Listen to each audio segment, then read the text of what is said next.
Hi everyone, আসসালামু আলাইকুম। আশা করি সবাই ভালো আছেন। আজকে বৃহস্পতিবার। আজকে মা সন্ধ্যার পর কিছু পিঠা বানাইছে, পাটিসাপটা পিঠা বরিশালের বাসায়। তাই এখন আমি খাইয়ে দেখাবো কেমন হয়েছে পিঠাটা। চলুন দেখা যাক। এই হলো আমাদের পিঠা, মা বানাইছেন পাটিসাপটা পিঠা।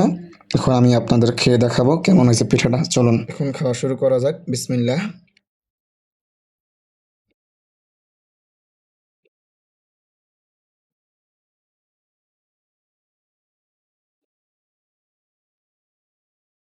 আলহামদুলিল্লাহ, মার হাতের পিঠা যে এত মজা লাগে, দোকানের থেকে মার হাতের পিঠাটা খুব সুন্দর, খুব ভালো হলো।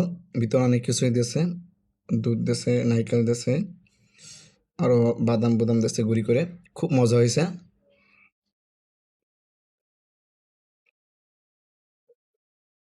যদি বাহির থেকে না খেয়ে নিজের মা হাতে রান্না খান, খুব মজা হবে। আলহামদুলিল্লাহ, আজকের ভিডিও এই পর্যন্তই। সবাই ভালো থাকবেন। আমার ইউটিউব চ্যানেলটা সাবস্ক্রাইব করবেন আর ফেসবুক পেজটা ফলো করে আসবেন। সবাইকে ধন্যবাদ। আসসালামু আলাইকুম।